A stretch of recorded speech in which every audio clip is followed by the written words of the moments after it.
Hey, everybody. Look, Kim Leanne made it. Hi, Kim Leanne. I feel like I don't get to see you very often. Mods, thank you for being here. Hey, Liz Tricks. Hey, Diana H. Kathy Burkhart. Teresa, I'm really loving seeing you again.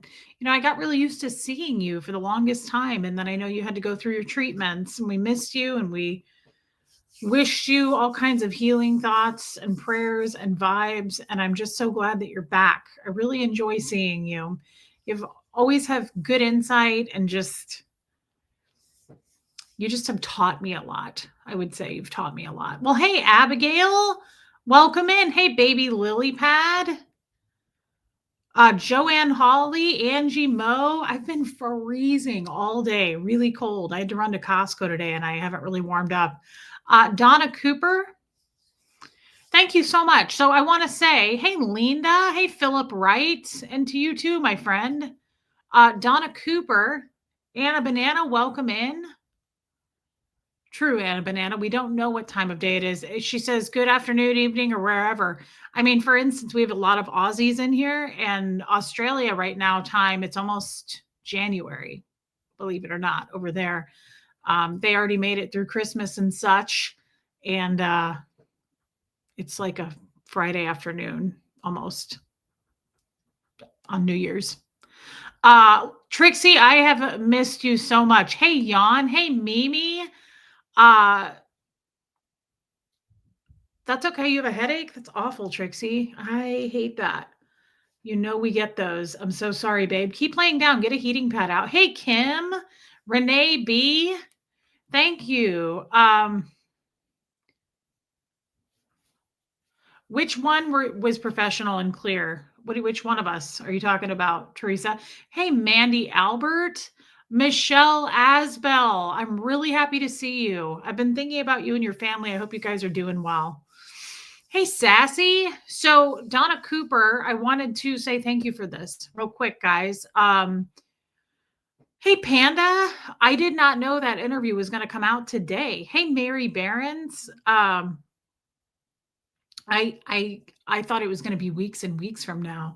So I was really kind of shocked and excited. Hey, Killy Billy, that came out today. And it was on, like we talked about a couple weeks ago or whenever I filmed it with her on Cults to Consciousness with Shalise and Sola on her channel. And hey, Crafty Carrie, it was quite an honor. Hey, Rachel, to be on her channel and she had some, if you watched the interview, which I know a lot of you did, she had a lot of really good questions. I haven't watched it. I started it like 15, 20 minutes ago. I've been running all day. Thank you, Liz. Hey, Tiffany. I haven't watched it, and I don't really typically watch stuff. Like, I don't go back and watch my own stuff, of course, but I did want to watch this just because it was such a whirlwind. We took like 4.5 hours to film that day because we did 2 parts. And honestly, by the end of that day, I was worn out and I can't remember everything I said. I remember getting emotional. Hey, Cliff Ann. I just really remember enjoying her questions and she had some really good insight. Hey, Wendy Brewer, thank you for the update. I hope she's okay. Hey, Marie Marion, Nicole Hazelmiller. Renee B says, hey, Dawn, thank you for mentioning us. Are you talking about on the interview? Hey, Jessamine. Hey, Iwa. Is that what you're talking about? Angie Moe was hilarious in the comments. Yeah. Yeah, it's pretty funny. I'm even grateful for the people that hate me. They gave it a view and, you don't have to like everybody. I get it. Hey, Helena. So, Lumen, welcome in. Oh, Renee B, you guys are my life. Do you think I'm kidding when I say that? You really are. Hey, Ghost Rider, you guys really mean everything to me. Oh, Abigail, I'm sorry to hear that. Liz Tricks, celebrating getting to stop taking my breast cancer prevention drug because my oncologist said my numbers look good and I don't need to use it anymore. Oh my God, that's the best news ever. That's the best news ever. I love that. Liz Tricks, Congratulations. That's huge. Oh my God. That has to be so uplifting. That's an incredible feeling. Wow. Hey, Galen. Hey, babe. Thank you, Hux. Hey, Starlina. Wow. Liz. That's a really big deal. That's a really big deal. Hey, Jen Pookie. Congratulations, Liz. That is, I can't think of better news, to be honest. That does make me think, guys. I have a mammogram on Wednesday. Hey, Buffy, get your mammograms, ladies. Just keep that stuff up. You know, it's good to check it. Liz would definitely recommend that. Teresa would recommend that. There's a lot of people who Rain Virus went to get her mammogram last week. It's really important. I would never have said that as a former Scientologist. I don't know if you recall, but in Scientology, they highly, why don't you just come up here, potatoes? Potatoes, girl, potatoes. They highly frowned upon getting mammograms. Hey, Joel Sachs, Elizabeth Vigil, welcome in. They told us in Scientology that mammograms cause cancer because of the radiation and never to get one. So I never intended to ever get a mammogram. And slowly but surely, hey, Rhonda McNeil, unpeeling that onion of, I've been lied to and just trying to relearn those things that the medical field is not as scary. Hey, Biggie Cat, the medical field is not as scary as we were told. And as a matter of fact, those kinds of preventative measures are extremely important. And hey, Lady O, I hate to say this. This is not meant to sound insensitive. This is actually to prove a point. That is why, Linda, I'm guessing, I don't know this to be a fact, but I'm guessing that is why we lost Kelly Preston, Kirstie Alley, right? Like to cancer. My ex-stepmother died of breast cancer. She was an OT8. They don't get checked. They don't believe in that. And they scare the hell out of Scientologist women to not get it checked. Hey, Kay Thompson. And that's really, really sick. That's just another twisted, hey, Kestrel, hardcore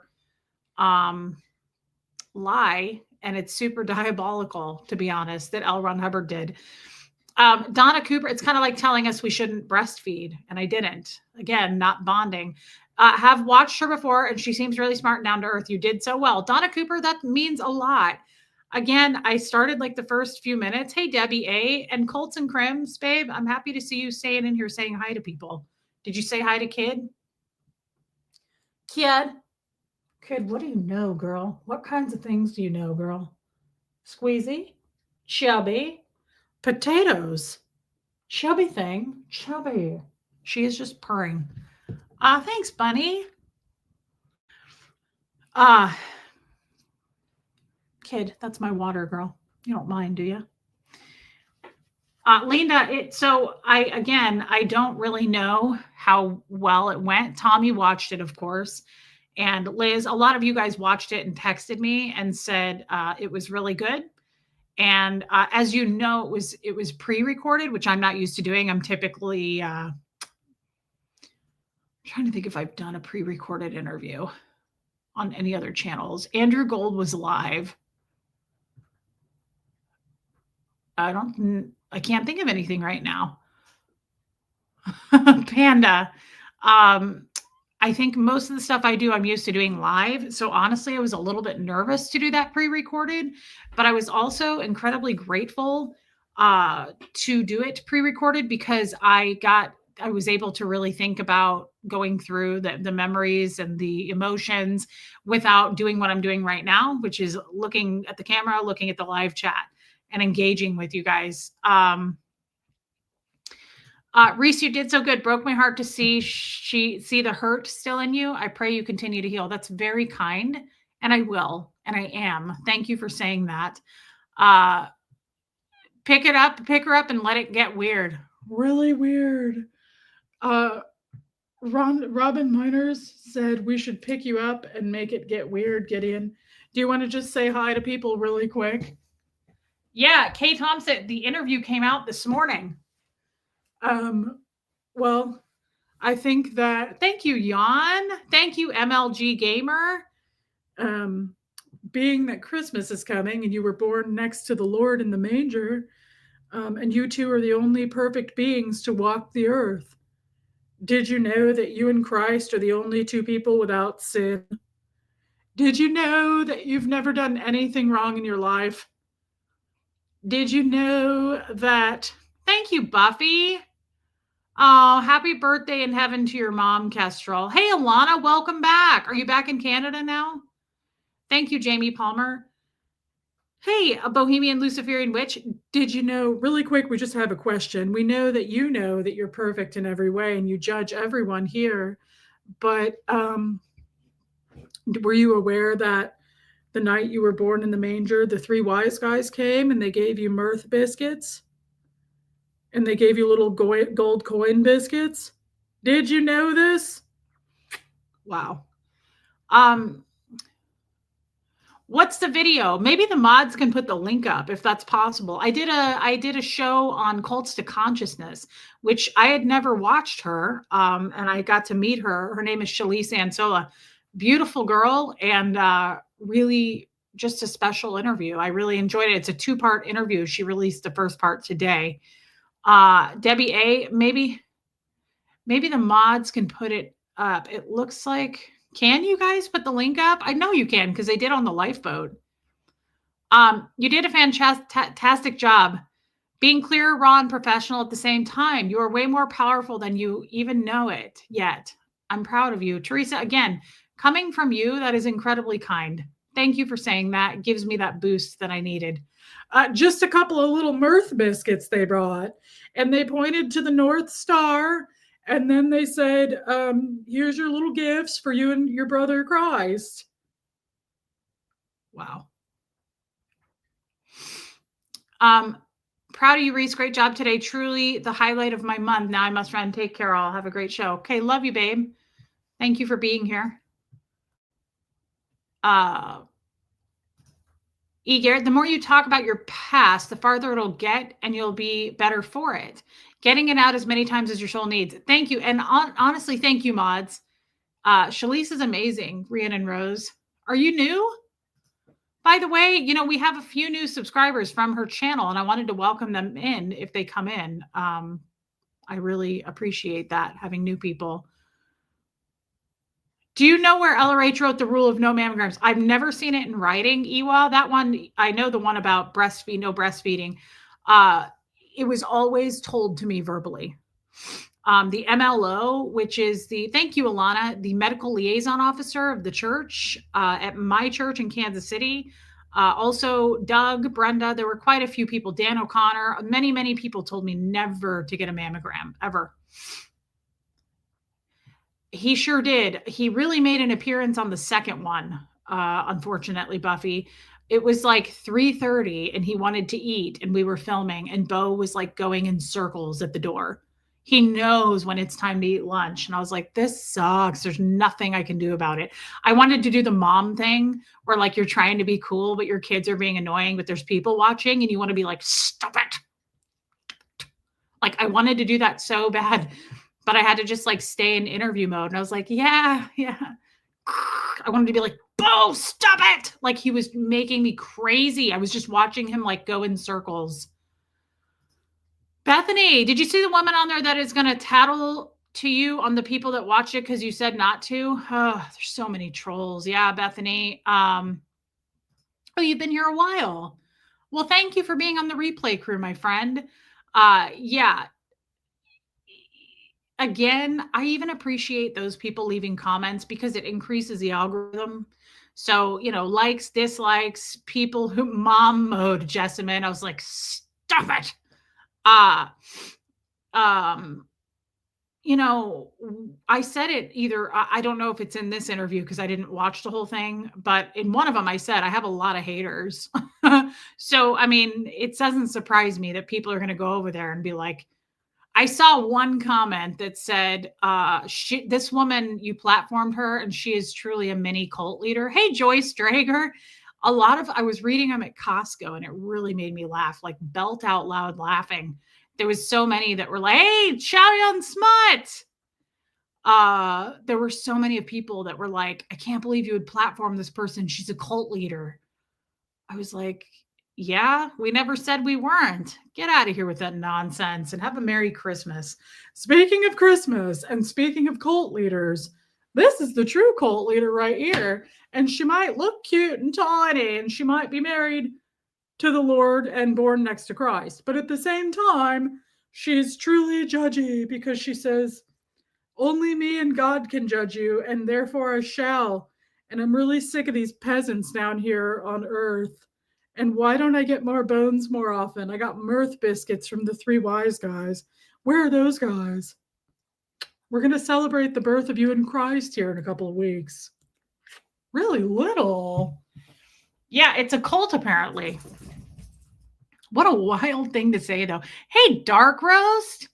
That's a crazy thing to say because don't I typically say in here, like, no group think? Hey, C-Dub, like, think for yourselves. Go watch the hate if you need to go watch the hate. Leave if you need to leave. Unsubscribe if that's what you so choose. I kind of feel like the cult.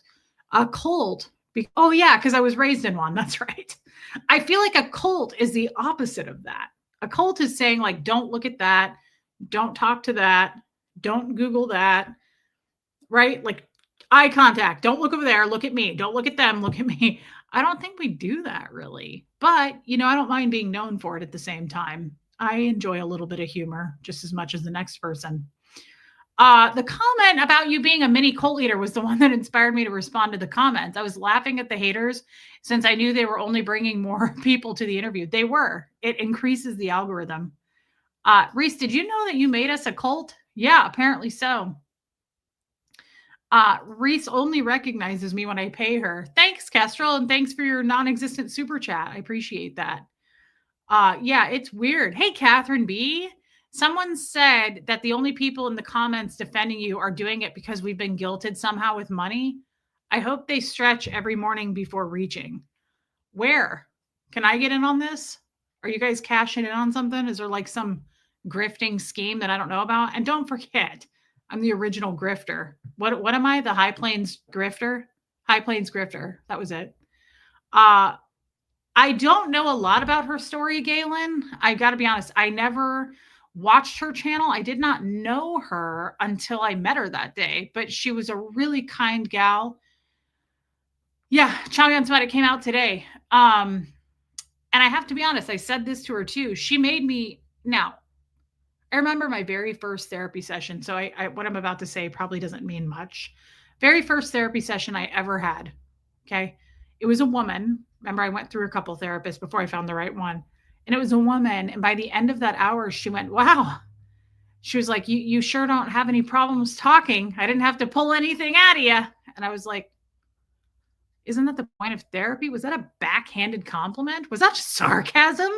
I was like, are you kidding? I did though. I was a motor mouth. I was like, what else can I tell you about the third grade? I was just like, I had no idea what therapy was. And it was so much fun. I was like, this is weird not holding any cans on an e-meter. I was like, is there anything else you can tell me about you? I was like, do you want to know about me? Like, what are your questions? Like, can we eat a snack together? I had no idea what to do. I love that, Diana H. Hey, Martin. I'd like to send in a formal complaint that you haven't conned anyone today with the tiny Jesuses. Dang, I skipped that day, didn't I? Hey, whine a little bit more.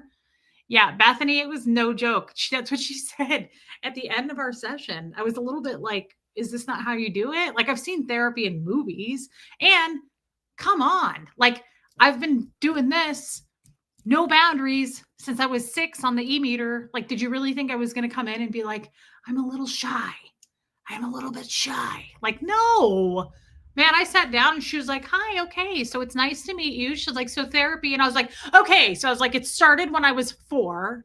I was born in Omaha. And she was like, oh, wow. Okay. We're going way back, kicking it old school, retro. I was like, I grew up on 44th and Leavenworth. It was a warm evening in July. My parents were eating bagels and cream cheese with lox. Hey, what the fuck? Speaking of cults, here's my monthly dues. Wow, I never get to see you. Welcome in. And thank you for being a member. Well, you said you're a member. I don't know if you're actually a member, but thank you so much. Well, everybody who's in here is a member of the cult. What am I saying? I forgot. I got to keep up with that. Y'all, I have, you all know I chose to sell my kidney. I did know that, Helena. We were kind of trying to keep that on the Craigslist, but thanks for putting it out there. And thank you for your super chat. It was worth it. Do you sing on the second part of the interview?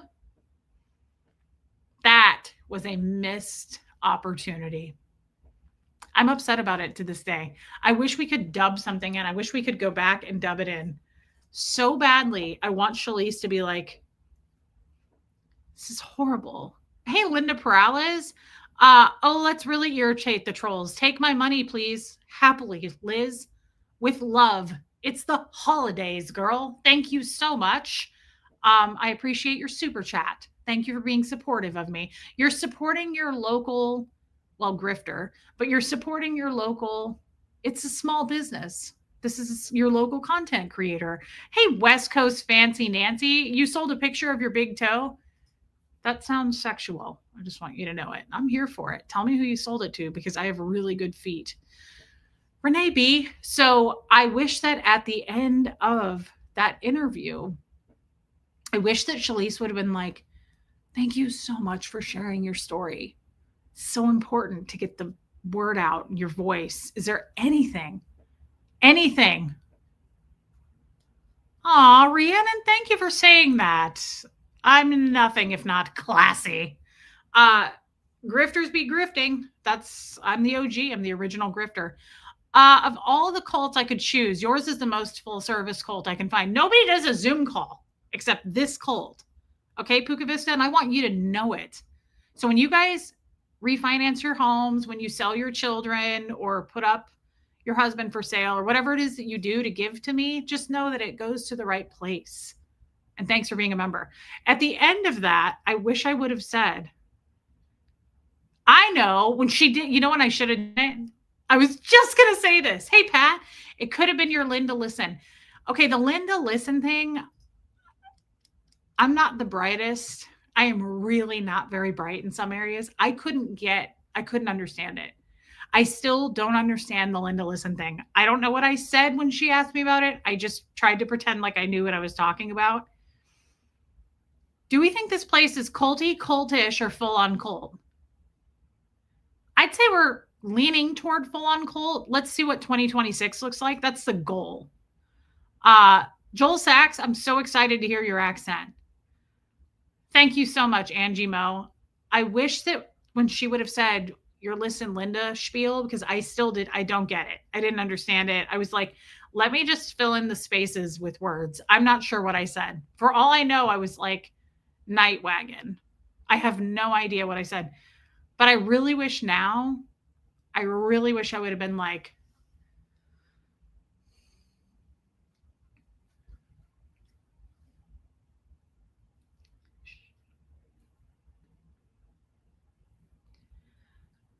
when she was like, Reese, tell us what your Listen Linda is. Words from a book showed me the way to be free of the shadows of yesterday. But the price of that freedom we all must pay from now on. Joining together, we held our ground, and we lifted our voices, one mighty sound. We struck down the walls of darkness, we stood tall. We decided to take a stand to defend the rights of man. We stand tall. Oh my God, look, he's showing you Winston. No turning back.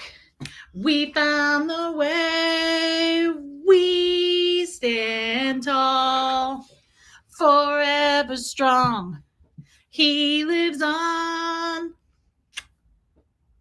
What are the other words? I just played it for myself the other day just so I could get it down. Hold on. Knowing the truth will set us free and take us from clear to eternity. To a future we thought would never be, we stood tall. Oh, this is the best part. And your legacy is secure, for we'll keep your vision pure. We stand tall, no turning back. We found the way. We stand tall, forever strong. He lives on. I forgot that I was live. Oh my God, I got so into that. I forgot you guys were there. I am so sorry. Welcome back, everybody. Welcome back. Wow. I wish I would have done that for the listen, Linda. Honestly, I wish I had. Hey, Vicky. Oh, Abigail's leaving. I would too. Honestly, I would have left as well. Give thanks to the Lord, for he is good. His faithful love endures forever. Praise the Lord, the God of Israel, who lives from everlasting to everlasting. That's uplifting more than my song, Abigail. Old Testament. And thank you for your super chat. And I'm guessing you left. And like I said, I would have too.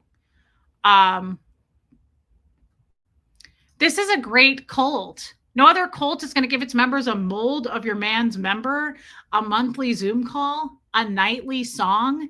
Get out of here. Like, if you don't want to be a member, I feel sorry for you. I feel sorry for you. So does Bo. Oh, Bojangles. He loves a song. Bobo loves to sing and he likes to dance. Oh, he's a good person. And we want to put these on top of his head like this. So that it's like a little man poodle bun. Just a little pooty bun. Oh, he's so kissy. So cute. All right, go lay down now. I'm trying to do stuff here. I totally forgot I was live. Reese, she probably would have laughed and loved this. Just watched her wedding video and holy crap, that woman is creative. Hold on, I got to yell at Hux. Hey, Hux. I'm hot. Can you go turn the heat down a notch cooler? Sorry. Been freezing all day. Stylish and can dance like a pro. You would really like seeing the style. I love that. Teresa. Never. Good night, Abigail. Apologize when you break out in song. No question.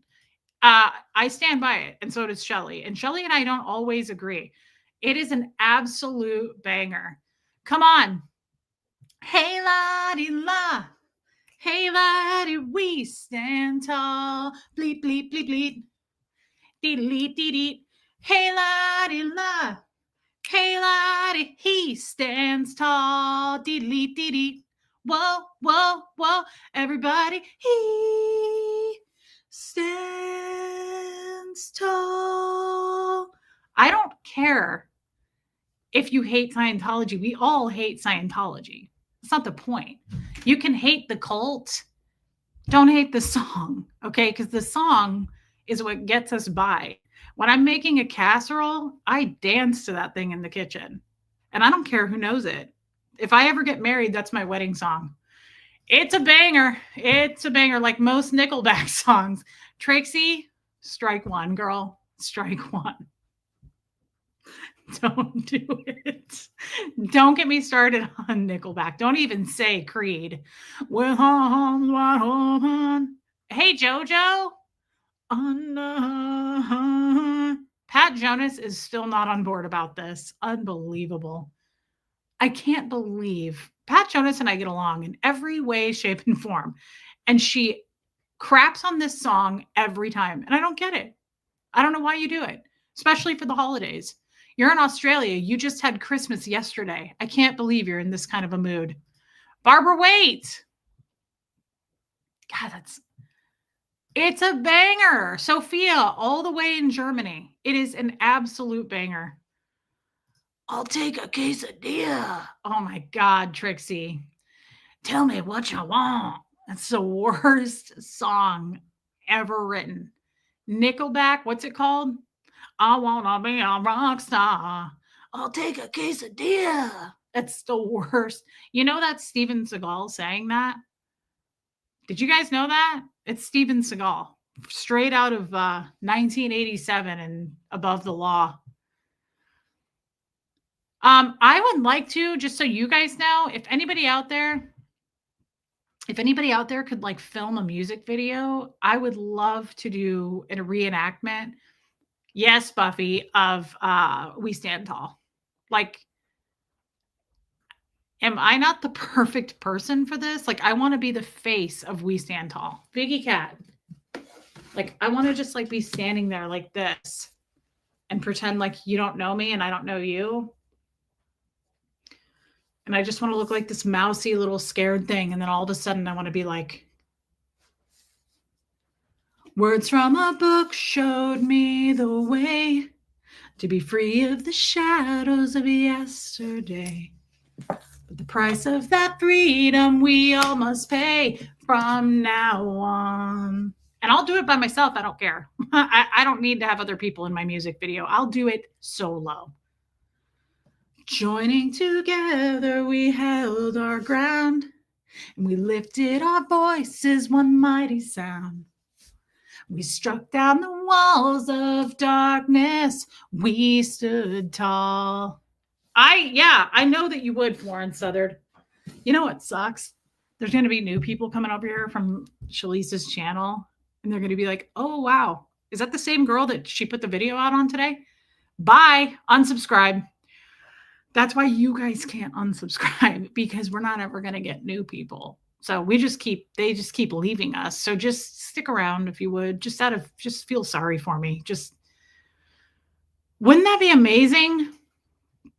I see Shelly, I see a big backup chorus of all of us. Wouldn't that be amazing if we could all fly into one location and film this like over a weekend? Oh my God, that would make my dreams come true. Is there anybody that does like cinematography or something? Yes, Bethany. That song is so catchy. Oh my God. I went over to watch it the other day. If you go read the comments, oh my God, I wish I could go back and find it. Some guy was like, this is the best song I've ever heard. And if you don't think so, you can F off. Like, people were like, this is the catchiest video of all time. And it is. Fight me, please. Hate the cult. Don't hate the banger of a video. That is the best song. I used to play it all the time when I was a kid. My dad was like, bye, see you in a week. I was like, okay. I was like, I'll just be here watching cartoons. And then I was like, I'd wait till his truck would back out of the driveway, and then I'd put on George Carlin or something. But before that, I'd be like, play it. Words from a book showed me the way to be free of the shadows of yesterday. But the price of that freedom we all must pay from now on. Bo loves that song. I would love that. Chayan's Smile. Reese, the wedding was hosted at a historical movie theater in LA. It was a 1930s theme. Oh my God. That's incredible to put that much work into one of your weddings. Everyone looked amazing, and both her and her husband can seriously dance. It was cool. Oh my God, I'm going to have to watch that. I can't do anything like that because I have a wedding like every couple of years. That gets expensive. It's just a lot. Hey, Justice, I am. Hey, Casri. But I'd like to see it. Hey, Tammy. Could be a funeral song. I stood strong. That took a turn. Armini, that took a dark turn, actually. Careful, Osa will report you to YouTube for a copyright strike for singing it. Can I get a copyright strike for just singing it into the air? And surely not. I would think that Osa would send me a Harry and David thank you basket full of beautiful Christmas pears. Kestrel, don't be such a downer. Don't be such a negative Nancy. No offense to West Coast fancy Nancy. We love her and she's not negative. I think as we speak, I'm going to get one of those fruit trees delivered to my door. I would think that they're going to be out of their minds. They're going to welcome me back in. They're going to send me a Sea Org uniform and say, put this thing on, girl. You're our new spokesperson. Kestrel, don't be a downer. Well, thanks, Lisa Kelson. What an excellent interview. It was really, really good. You were amazing. I appreciate that so much. Hey, little bubble. I feel like I haven't seen you for a minute. I feel like it's been a minute. Yeah, they're going to send me a thank you basket. Reese, did you know some female artists paint their boobs and press them on a canvas? Wow, this is not the comment I was thinking I was going to be reading aloud. Tommy could be the first YouTuber to paint his trunk. Again, that was not expected. I just saw the capital letters and I was like, oh, we should click on that. Cliff Ann, noted. I think that's great. Really out of nowhere, but I'd love to give it a try for Tommy's elephant trunk and my tiny boobs. Hey, Anita Card. Hey, Rika. Thank you, Rika. Wendy Brewer, that's because we love you and we hope your mom gets out of the hospital very soon. It'll boost the numbers. No question. Do you know how many people are probably going to join Scientology just because of that song? It sounds like a political campaign song. I don't think it does. I think it sounds like angels singing. I have Bethany, the SNL one is hilarious. Hey, Laura Lou. Cheyenne Spud, have you listened to that song? You know it, don't you, Cricket? God, once you get going on it too, once you start it, it's hard to stop. It's like saying, come get them. Hey, Just Joan. The boob and peen talk. Yeah, it's always there, Just Joan. It's always lingering like a peen. So what are we talking about tonight? Well, first of all, I just wanted to say thank you again for all the people who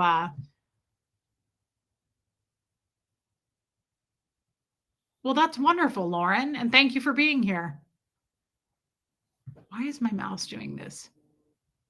Linda Perales, I sang it yesterday. You could press your boobs at the bottom of thank you. Joanne, again, I wasn't expecting that comment. Thank you so much. I literally just choked on Cliff Ann's comment. Yeah, Cliff Ann is colorful. She is colorful. Teresa, I just want it on record that I wasn't the one that brought up the genital art project because it normally would be someone like you. Teresa, I would say, or Cricket, I would vote, one of those people. Yeah, thank you for pointing that out that it wasn't you. No, Kestrel, please don't send me an imprint of your boob. I have so many of those. I don't know where I'm going to put them. Cricket, I know the song just not completely enough to be able to sing it off the cuff, but I can learn it quickly. You need to just go listen to it several times before you fall asleep. Okay, Little Bubble, I'm happy to see you. And I've always wanted to visit Iceland. Hey, Linda Garden Lady, thank you, babe. Armine, by the way, listening from the beginning, but hands were in a cake. Just wanted to say how incredibly proud I am of you and what an honor to know you and have you as a friend. I love her. Your interview was amazing and I was getting goosebumps. Thank you, Armine, and thank you for being a member. More importantly, thank you for being my friend. I love you. I have shared so much with you. I really, really trust you. And that was kind of the title and talk about this video tonight. You're one of the very few people I really trust. So thank you for saying that. And I love you, girl. Thank you for staying up. Armine doesn't sleep, guys. She's in the UK. It wasn't you this time. It wasn't you this time. We're here to bring the fun smut to your lives, Reese. Well, I'm always for it. But that's why we don't get any new people. All right. Cliff Ann says paint each other. It does sound like fun on just a random low-key Wednesday afternoon. What does hands in a cake mean? She's a cake maker. She makes amazing cakes. She's made cakes for celebrities. She's kind of a big deal, actually. Pepperoni Nips, my favorite show. I allowed myself to mistakenly watch a few videos of The Town Crier, and I love this channel. What does that mean? What is The Town Crier? Is it like a movie? Do I have to love the song for you to trust me? It would help. Not going to lie. I mean, I do trust you, Pat, because I feel like we've shared so much together. Plus, you have that tiny little koala Aussie voice. Pat Jonas. I can't do it. I can't imitate her. What is a town crier? I'm curious about this. Very curious. Pat Jonas, I can't do an Australian accent except for dickhead. I love saying dickhead. I call Moose and Seamus that all day. I'm like, way to go, dickhead. But otherwise, I can't do it. Pat Jonas is very easy to trust because she's just this tiny little Australian koala bear. Same with Helena, same with old Charlie. It's kind of frustrating. We love you, Pepperoni Nips. Hey, Meredith Lynn. Thank you, Meredith. You're one of the few people I trust. And that goes back to you, Joel Sachs. I love Joel Sachs. I've taken you to bed with me. No doubt. We've slept together a few times. I'm not afraid to admit that. What interview? What's the title? Kazri, it's on Cults to Consciousness on Shalise Ansola's channel. I did an interview, a 2-part interview, and the first part was released today, and a lot of people are mad about it. Has everyone checked their YouTube top 3? Reese, Tommy, Johnny. That's so nice. Yes, a lot of people announced that. Yeah, Jojo. I don't know either, Buffy. Little Bubble, they can post it. Hey, Hope. Well, that's okay, Kestrel. I appreciate that. I trust you too. I'm not a koala. I'm a baby Joey. Isn't that a boy, though? I don't know what a baby Joey is. Hey, Lydia. Reese was also my number 1. Thank you, Lady O. Guys, that means a lot. That's really kind. So speaking of number 1s, I don't have a topic. I'm just rolling it off the tongue like I normally do and trying to make it look like I have something to say. Yeah, Kazri, it was a really good interview, and I really enjoyed meeting her. What was I about to read? Hey, honey Lou. Baby Joey's a baby kangaroo. Oh, can be a boy or a girl. That's true. She is a baby Joey then. I was, Hope. I was on, thank you, Hope. I was on that Cults to Consciousness. The mods can post it. Thank you, Bethany. Vicky Andrews. Hey, Marissa Martin. The mods can, hopefully, I think the mods can post a link to it. Pat Jonas, you're the cutest one. Yeah, I didn't know that. West Coast Fancy Nancy. I thought a Joey was like a dingo baby. Thank you, Buffy.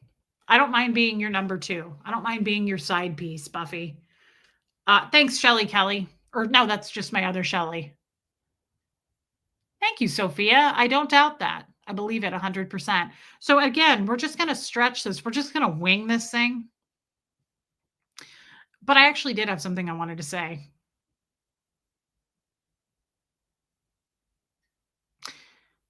It's about trust, guys. And it doesn't grow on trees. Okay. And I'm not entirely sure what that means, but it just sounded like a fun title. And I really liked our stream last night. I'm not going to lie. I really liked it. I really enjoyed some of the topics, some of the input from you guys, and some of the points that we made. And just, Trixie, I love that song. You know I do. Your groceries arrived. Now I have no further responsibilities for this evening until my show. Good for you, Cricket. Okay, Vicky.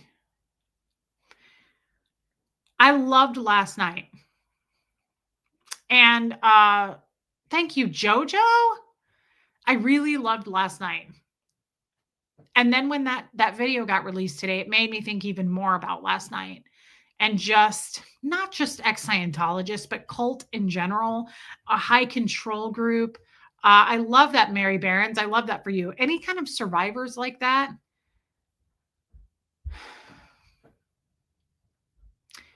And the similarities in the behavior and the pain and the hurt.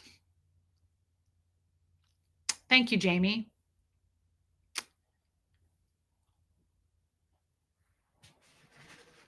Hey, Lupita. Thank you, Lacey Silver. I'm not entirely sure what I'm trying to say here, other than I really enjoyed last night. And Caroline in Canada, welcome in. Thank you. I really feel for, there just seems to be a lot going on in this ex-Scientology community a little bit right now. And I definitely am taking a step back. I'm zooming out. I'm not getting into the thick of it. I'm not getting involved in any of it. And I said what I said last night, as far as I really do hope that that good comes out of this. Hey, Lenora Gray, I really do. I hope that something good comes out of all of this. And therapy has, yeah, Pat Jonas, therapy has helped me so much. Yeah, Jojo. Therapy has helped me so much, and I'm a huge advocate for that. And coming from Scientology, that is I would guess, what do you guys think? Top 2? Probably the top number one thing that we are told never to do. That's why we don't go to the doctor. We won't go to a regular doctor because I was always told if I go to the doctor, I'm going to be put on psych drugs and I'm going to be electroshocked and they're going to put me in a psychiatric ward. That's why they wanted me to have a home birth. Like they were going to get me. That's the general idea. And so seeing an actual mental health wellness specialist, AKA a therapist, was a huge deal for me. And I have to say right now, hey, Art of the Personal Story, I have to say right now, this is not to be insensitive to any of my fellow ex-Scientology community people or any ex-cult members, but I cannot promote it enough to have a safe space. And I always say this about my idea of what a therapist is just somebody who specializes in the area of saying they have a toolbox is how I look at it. And you give them your problem and then they say, oh, well, you've been dealing with your whole life with a wrench and you needed a screwdriver. Let me give you that. You give me that wrench. Oh, okay. You've been using a hammer. You needed a saw for that. That's what I think of therapy because I've been in it long enough that it has really chilled me out and it's gotten me to, and it's, by the way, yeah, I had a silent birth. Therapy is nothing like they told me it was going to be. They always said that psychiatry, psychology, therapy, counseling, any of those things, they always told me that it's a big evaluation thing, which I don't know if you guys use that word in the real world. We use that word as an ex-Scientologist. We used that word all the time. And we would say things like, don't evaluate for me. It was a huge no-no in Scientology to evaluate. That's right, Jojo, for one another. I did, Sophia. So like, for instance, if I were to say, oh, that makes sense why your childhood was the way it was, that's called evaluation. That is absolutely banned. You cannot do that in Scientology. You can never, ever say, you can do it when they're not around. That's totally fine. You cannot evaluate for another person, though, if they're in the room. So you can't be like, well, my take on it is because of her mom, she's going to behave in this way because it makes sense from her trauma as a child. You could never say something like that as a Scientologist in front of another Scientologist. You would get in huge ethics trouble for that. Yes, Pat Jonas. So they told us in Scientology that therapy or going to a therapy session is basically you tell the person something, and then the therapist will just give you a rundown of evaluation. Like, okay, well, here's why you are the way you are, and this is why, and it stems back from your childhood with your mother. None of that's true. Hey, Heather, no, I've been through several therapists at this point. I wish that was kind of true. For me, I wish sometimes it's nice. I'm better at it now. I get evaluation from a lot of people on YouTube now, like people who tell me I'm this, I'm that, based on this. You're a narcissist based on that. You have BPD. I get that a lot. So at this point, I'm able to go, oh yeah, okay. Like it doesn't sink in. But therapy is not that at all. I have tried to get my therapist I've said, like, what does that mean? What do you think that means? Why do I do that? My therapist now will be like, oh yeah, I'm not going to tell you that. You're going to do the work. I'll help you, right? Like I'll give you some guidance here. I'll give you some tools, but therapy is the opposite of that. They do not help you through. They don't. Sometimes I wish they did. But I will say, with all the things that go on, whether it be what's happening right now, there's some heat in the ex-Scientology world, right, that I'm aware of. It's upsetting. It makes me sad, right? I don't want to see anybody fighting. I don't want to see anybody hurting anybody else. I really don't. I very much try to stay out of this stuff because the other thing is, yeah, Jane, the other thing is, I will not speak to this stuff. I'm not friends with any of these people. I'm not going to pretend that I know anything about their current life. Like I'm not stepping in. Original Anne, I'm not stepping in to give my take on things. But I will say that I sometimes wish, um, I don't know who Clara Bow is. I sometimes wish that that were an option, and maybe, I don't know this either, maybe they are in therapy. Have you ever thought of that? Like, maybe they are in therapy and they just don't put that out there for the world to know. But when I say I hope something good comes out of this, I mean that for everyone, not just ex-Scientologists. If you can afford it and it's something that you can get access to, I recently had my son seek therapy, and he's had like 5 therapy sessions now, and he's really enjoying it. It's helping a lot. I really like his therapist. He's been a therapist for like 40 years. And I already, thank you, Art of the Personal Story. I already see improvement in him. Guys, I think it's like any other type of if you were having pain, right? Or if you were sick. Yeah, Don. Or if, me too, Chow Yun Smut, if you had a broken bone, it's no different to me. Actually, it is different to me. It's more important to me. Mental health and wellness and being able to speak to someone in the deepest, most private, most personal way. This is not the same thing as a parent or your best friend. You can't lean into people who don't have that toolbox. It really does make a difference to sit down with someone who goes, let me look through my toolbox. Okay, you were using the wrong tool. Here's what you need, and this is why. It really makes a difference. You cannot dump trauma and all of your issues on, and I get it. Your husband, your wife, your mom, your dad, they're your best friend. I get it. Tommy is my best friend. There is a breaking point. There is a line in the sand. You cannot, well, that's the other thing anyway. You don't want your spouse, you don't want your best friend to be your therapist. It's really not fair. Thank you, Trixie. It's really not fair to expect that kind of I don't know how I want to word this other than to expect someone to rise to the occasion of being a therapist.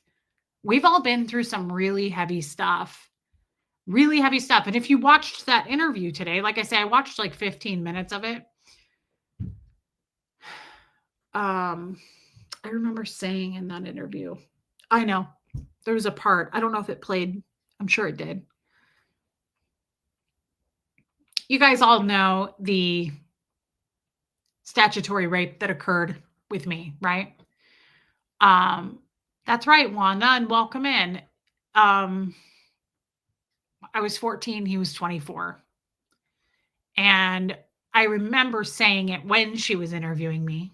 I assume it's in the interview. I always, when I think of him, I think of he was kind to me. I protect him. He took me to the hospital. Uh, he was a nice guy. I was never like abused, like forced to do anything against my will, right? I protect him and I shouldn't. And I remember saying in my interview to her, and I remember tearing up, the moment that he took me upstairs, the first time he ever kissed me was on his couch. I had just turned 14, like a month or 2 prior. Okay. It was in the summer. And he started kissing me. I had only kissed one guy my whole life, one boy. He was a high schooler. And I was not prepared for that.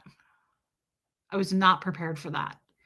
And looking back, I always protect him and I go, well, that was my boyfriend. Well, I was an adult like everybody else. I wasn't. My child just turned 16. I assure you, he's not an adult. He's very adult like in many ways, but he's not an adult. He's not mature enough. His mind has not developed. He is not a full grown man. He just isn't. He's exactly where he should be, and that's a child, right? Yes, Anita Card, but yeah, Shelly.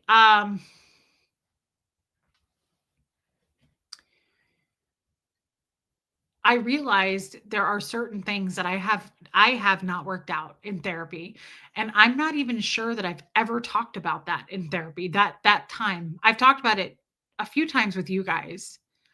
When he stopped kissing me, he said, "I really like you." Or he said it right before he kissed me.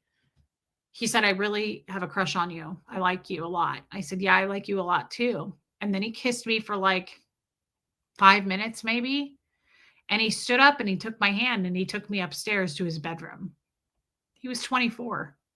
I had kissed a guy once, way closer to my age. I was not ready for that. I didn't want to do it. And it was so I remember going up those stairs and I was so uncomfortable. I didn't wanna do that. "Hey, Holly." And I remember when it was done, uh, I was like, "Wow, I have a boyfriend." That was my thought. Like, I just didn't know our minds are not developed at that young age, and so that's just an example. I'm not trying to be a downer here. Love you, Trixie. I'm really glad you were here. I'm not trying to be a downer or trigger anyone, but it's an example of the topic I'm talking about, which is therapy. Yeah. And how much even I haven't I've been in therapy for years. Even I don't think I've dived into any of that. I'm not ready. It's kind of like the Doug thing. We're working through that right now, but that has been some unexpected trauma or what's the word I'm looking for? Unexpected results.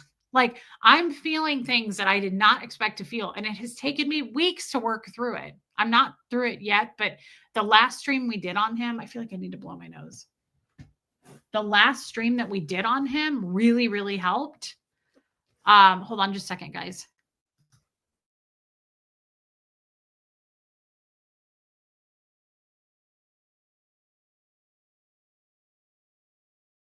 Okay, sorry about that. Yeah, you guys are all saying he knew better. I always protected him. I don't know why that is, other than I think because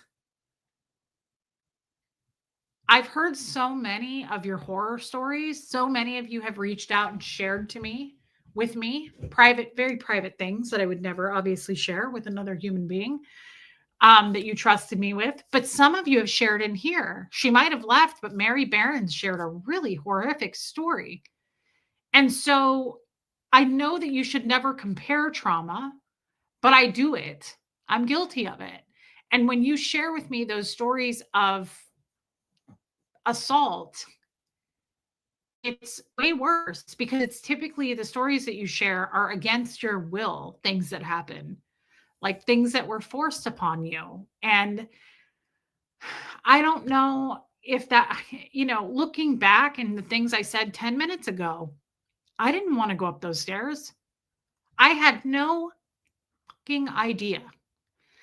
Looking back, when he stopped kissing me and he grabbed my hand and led me up his stairs to his bedroom, I had no idea that was coming.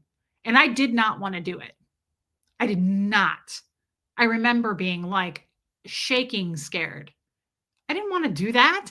I didn't even know I was going back to his house. He was supposed to be giving me a ride home, and he took me back to his house. None of that was planned. I didn't know. So I guess maybe I need to start there. I think that's a lot that we're going to need to work through on this channel. Um, I think I should start with that and give myself a little bit of grace there and say, like, that was forced, though. He didn't ask. He didn't ask. And he did know what he was doing, Buffy. You guys are right. I mean, he knew what he was doing by taking my hand. He knew my age. I mean, that is uncomfortable. I think about it. That was a 24-year-old man. And I had just turned 14. I was 13 just before that. That is really something that at some point I think I'm going to have to look at deeper, like we're doing with the Doug work. Because again, I've always protected that. I've always protected what happened to me there. Shelly Kelly, gosh, my mouse is being weird. Maybe I need to charge it. Yeah, Kay. You weren't ready to face the facts about some of the things that were done to you. You are strong enough now. Baby Reese had no voice, but you do now. Shelly Kelly, I love you. Thank you for saying that. That's very powerful. I don't know why it's so hard to talk about it. I don't know why it's so hard to talk about it without protecting it. Every time I think about it, I'm like, I consented. He was my boyfriend. I had a crush on him. We were a couple. Stop doing that. That's the surface stuff. And that's the indoctrination. It is. And I need to work on that. I want you guys to work with me on that. Thank you for your super chat. And like you said, he was only in for 3 years. He knew the difference. Yeah, Joanne. Absolutely, Sophia. Reese, I had a similar situation with an older man at 16. He was my coach and I consented. It made me feel special. After hearing your story, I found him online and confronted him. Wow. It felt righteous. That's insane. I did not know that. Teresa, I'm really glad you did that. I'm sorry that happened, but I'm glad that you confronted him. Maybe because he was the only person who was kind to you. I think that's probably true. Because it's intimate shit and you were indoctrinated to believe that you were an adult. Bingo. And Marissa Martin, Tommy and I talked about this the other night. It's interesting that you bring it up. Guys, this is the same thing. This is heavy. This is dark right here. What she's saying. My last husband, you guys know this, I've shared this.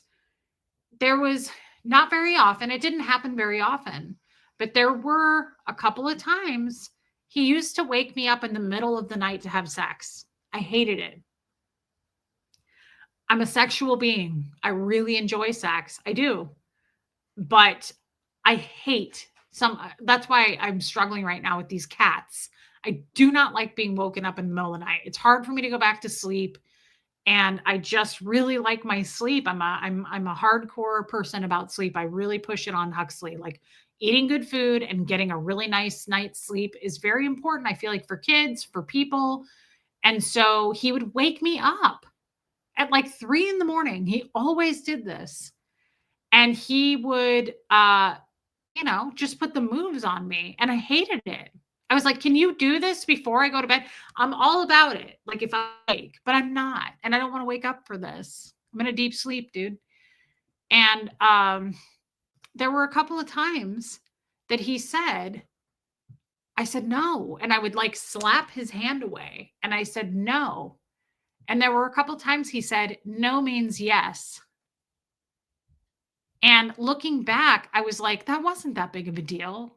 I mean, no, it wasn't because, again, this is, hey, Michelle Lynn, this is where I start comparing other people who have shared with me stories. And I compare to those stories and I think I am so lucky to not be the people who've confided in me. Like they suffered real abuse. But again, that's me being protective of the situation. It's actually you protecting yourself. One day at a time. I confronted mine also. He showed up at my baby sister's funeral. Wow, Dawn. And I'm sorry about that. It's horrible. I would think your partner being asleep would be a turnoff. It is. I've never had a boyfriend. I've never dated a man or been married to anybody else. Tommy's never done that to me. I've never had someone like wake me up in the middle of the night for that. It's a little weird because it's not like you're not getting laid. Right? I mean, I was all about it during the daytime or when I was awake. I was like, yeah, why? And I would say that to him. I'm like, it's not like you're not getting any, but don't do it when I'm in a deep sleep. It's weird and it's not comfortable. I don't want to wake up for this. Like, respect that. It's called consent. Pretty simple, right? Shame is stuff I'm dealing with. Shame, I let it happen. Joel Sachs, I know. I have to blow my nose again. I love you, Joel.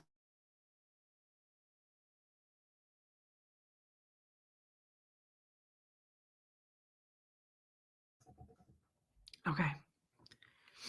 Shame is something I feel like we all carry, Joel. Absolutely. It's about taking your belief away that you have a right to have a consent in the first place. Yes. It's amazing how you rationalize trauma. It's not your fault, babe.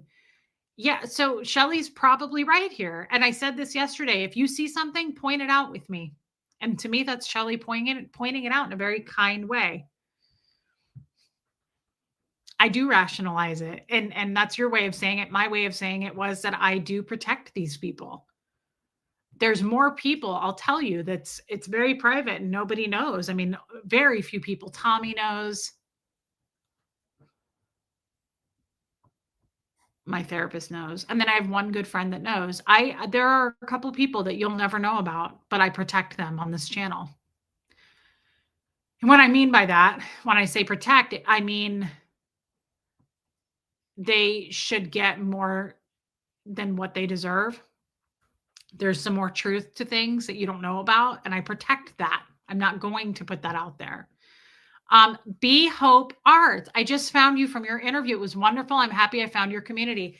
Thank you for being here.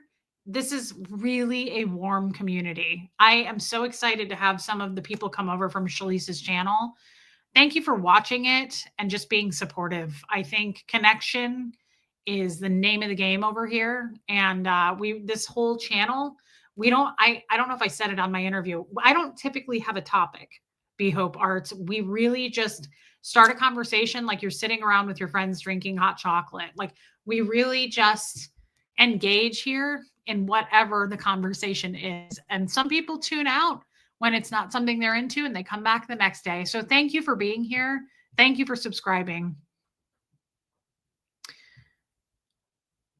I'm so sorry about that, Don Pariso.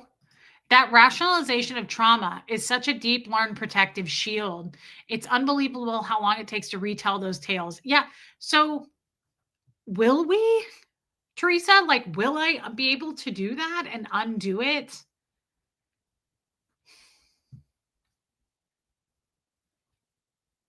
It's the shame that makes people rationalize trauma. Not believing in kids is a big freaking deal. Scientology, that's a big freaking deal. Not believing in kids. It messes up so much. It's no wonder. Yeah. That is why once you know that, I have been looking for a channel like this. Thank you for creating space for us all to heal. You're going to love it here and we're going to love you then. I have been saying this for a very long time, Be Hope Arts. I love our channel. I love the size of this channel. It's kind of perfect. But at the same time, if we could get tons and tons more people just like you, this is the kind of people we have. Just so you know, you are just like everybody else here. We love it. We love growing. We love going down deep dives, rabbit holes, talking about stuff, the thick of it. It's amazing. And I love, I can already tell, like you're going to love it here. Thank you for being here. You can't undo it, Reese, but you will be able to eventually talk about it and take away some of its power. That's a great point. You can't undo it. Once you come to terms with it, you learn to cope. Yes. Of course you can't undo it. Look what you've already gotten rid of. The best of you is still to come. Anita, that is really uplifting.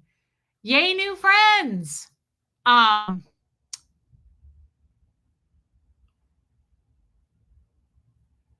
Yeah, art of the personal story. Yeah, we do have a lot of fun over here too. That's what I mean. Not every topic is going to be for everyone. I think acknowledging and getting to neutral with trauma is therapeutic. I think just opening up the idea of talking about it. Guys, think about people right now that you know where they say hurt people, like hateful people, broken people. We've all met them and we might have all been one or we might be them now, right? We make space for them too. But that's what the topic of yesterday's channel show was on this show, because that's why I say I give a lot of grace for people who have suffered a lot of abuse. And in my neck of the woods, that would be ex-Scientologists. And I think that if you stuff it down and you don't deal with it and you don't get the help and you don't talk about it to somebody, my partner, Tommy Scoville. I'm not going to say anything that he hasn't already said. But somebody told him once when he was in prison. So something happened to Tommy, okay? He was abused as a small child. He's admitted to this. I'm not giving up any information, and I never would. Somebody in prison told him, "Are you ever going to talk about what happened to you as a child?" And he said, "I don't need to." He's never talked about it, not even with a therapist. He's had a lot of therapy. He could never bring himself to do it. He was too ashamed. Being sexually abused as a young boy, my therapist has told me, brings a lot of shame, right? Like they have a hard time talking about it, sometimes more than women. The guy in prison said, "You need to talk about it." And Tommy said, "I do talk about it with God." And I said, "God already knew when it was happening. God knows it happened. You need to find a person to share that with in your life at some point." He finally just shared everything with me over the last year, year and a half. And I mean, everything. I know everything. And it is so hard to stomach. It was so hard to sit through because it was multiple abusers and he was very young. But he is such a different person now. The night and day shift of him sharing that has really, I think, helped him. It helped me as his partner to know about it, the abuse. It's hard for me to know about it. It's hard for me to not sit there with hate in my heart, right? But I imagine the freedom he feels from being able to finally share that with another person, to talk about the ins and outs of it. I guess there was a time or two that he tried to share it when he was young.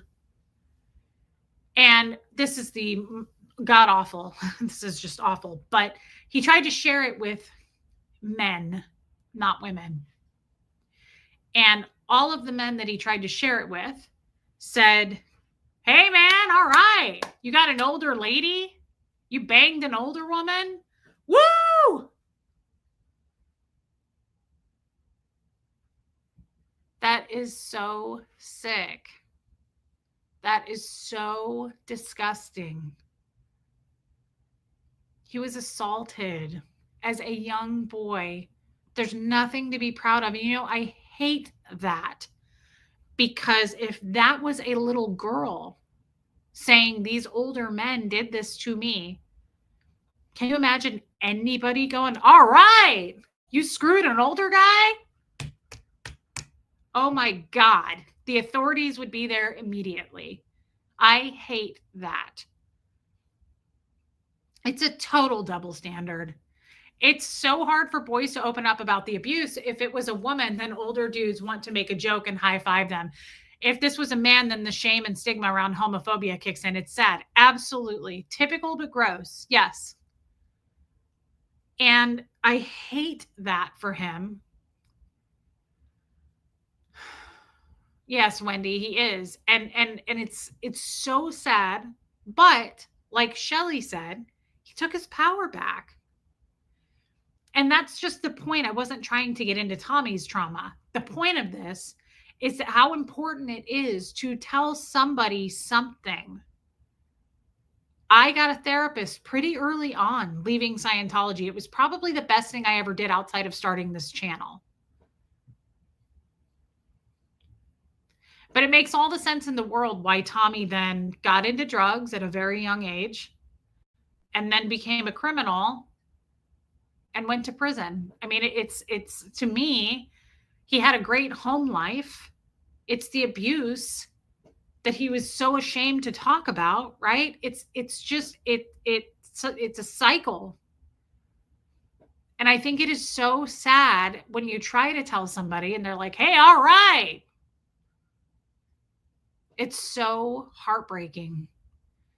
And that's why I think over time we need to discuss what happened with me, because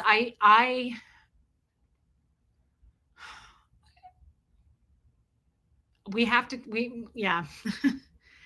This is starting to make me feel like the Doug thing. Like there's so much there. I'm uncomfortable already. Hey, no one, not uncomfortable like I don't want to talk about it. Uncomfortable like would the word be facade? It's like a facade. I feel like I'm just not dealing with it. I'm not dealing with it. I'm just like, it's okay. He was my boyfriend. Like I consented. Why am I doing that? Why am I protecting? Why am I protecting the situation and like piecing it together like it was this really pretty picture? Because he was nice to me? He was nice to me. I don't want to attack or slam anybody. That's not what we do on this channel. This isn't a drama channel, and I have way too much to work on myself than focus on and blame other people and point the finger at other people and, don't look at me, look at that situation. No, we don't do that here. We do the work here. So I'm not out to trash this particular man, but that's not the point. I just have to stop protecting it. Not even him, just the situation. The more I think about it, I have this horrible feeling in my stomach right now, like it was forced. It was. There's no other way to look at it. I just told you the story. He started making out with me for the second time in my whole life. I was kissing a guy. And yeah, Dawn. And then he grabs my hand to take me up to his bedroom. I was terrified. I didn't want to go do that. Joanne, I was once broken, went through heavy stuff. It was many years ago. It brought me a lot of shame and pain. But being here the last couple of years and sharing my own story with Reese, and she did, I can say I'm not as broken, just a little chipped. Oh my God, that's beautiful. I love that. Joanne, I love the end of that because I have a close friend of mine who always says to me, you're bent and you're bruised, but you're not broken. And so I love that you just said, I'm not as broken, just a little chipped. She always says that to me. She goes, you may be a little bent, you may be a little bruised, but you're not broken. Joanne, guys, I just want to say this is a beautiful, beautiful thing for her to say because Joanne has shared some really deep private things with me. And I was so thankful to be the person that she shared that with. If this is still true, she told me that she's never told anybody what she shared with me. There are so many people who have reached out to me and said, I haven't ever told a therapist this. I've never told my husband this. My kids don't know this, but I'm sharing it with you. I'm not asking anybody to do that with me.